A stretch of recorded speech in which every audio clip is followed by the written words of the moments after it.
Yeah. With the. Yep, we'll just turn it over and put it in. So now I just gave myself a teeny bit more room.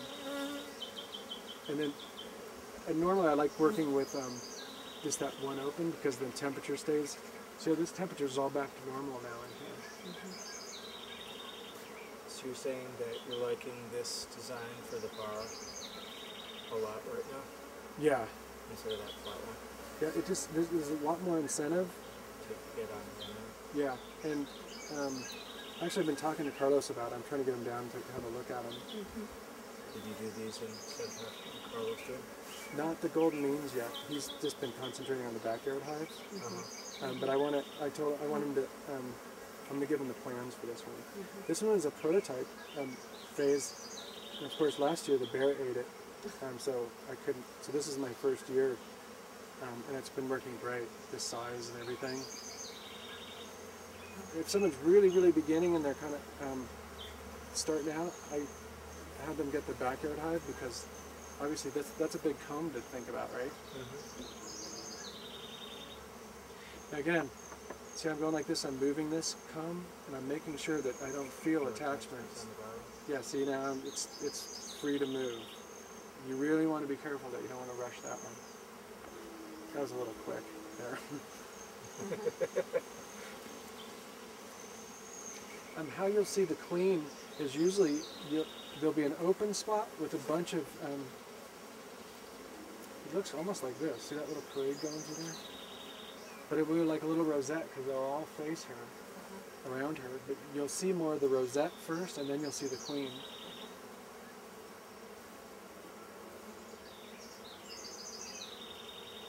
Let's see her there.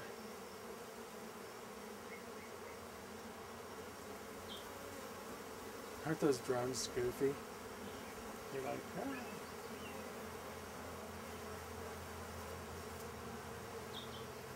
Okay, so then you'll see a whole bunch of drone cells here.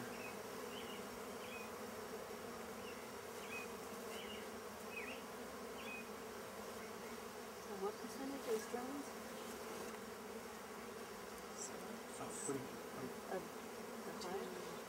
It seems like there's quite a few. Oh, there's a lot in this one right now.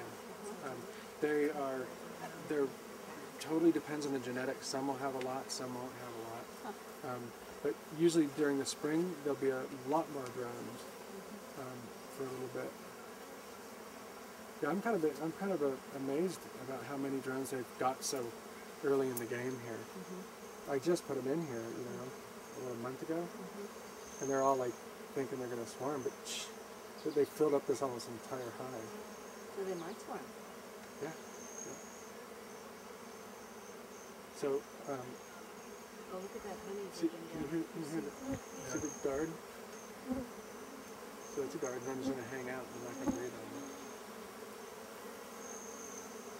I knew I was going to get that too because I was not paying attention. I was kind of getting a little rough in here. So you got a lot of honey that Yeah. Wow. It's because it's not capped, and if you look at the cells, they're actually they're like this. Yeah. So they actually stick up. They're not straight out. So they hold it. And right now, I turned upside down.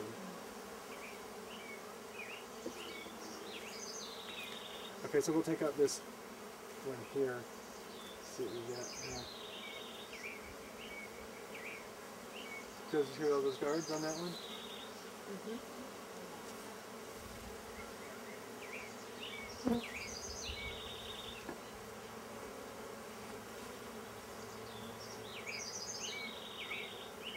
Yeah, I'm just making sure that comb's coming with me.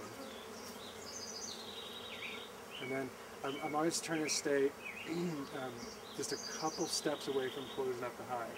I don't want a bunch of comb everywhere. All I have to do right now is put this one forward, turn that one in, scoop these ones up, and I'll be out of here. So you just stay a couple steps away from closing it up and walking away. Is that for their comfort or yours?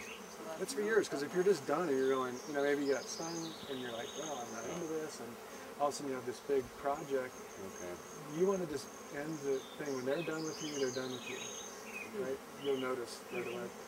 So what they've done here is they've got a lot of drone action, all these cells, they'll fill back up with honey, all these drone cells.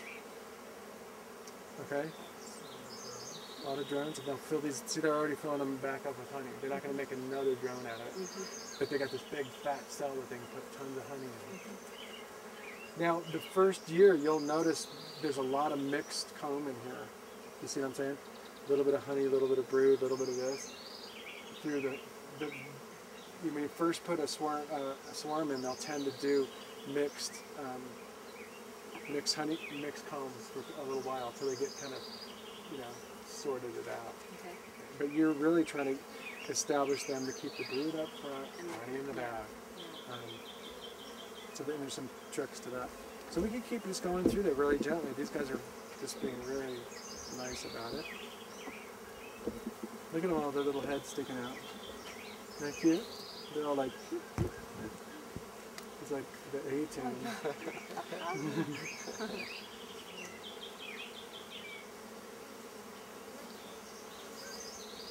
This is a lot. Have you guys seen a Langstroth? They hold on to each other. Oh yeah. Wow. See them hanging on each other's legs?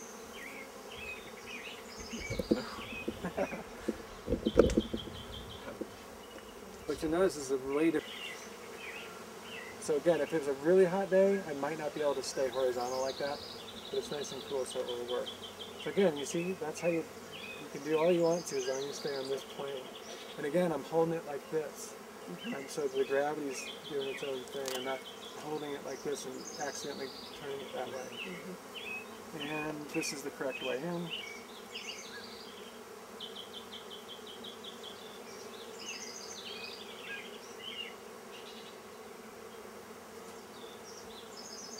And then I take these. Here, this is my false back here. And since I've loosened these ones on the way, I can slide them all as one group. And this is pretty cool. You just kind of have to ask it, what are you doing there? Here's one more. Yeah. Get back in there. And this is where this kind of works this pen a little bit here. This kind of key works pretty good for just scooching that last bit down, compacting it.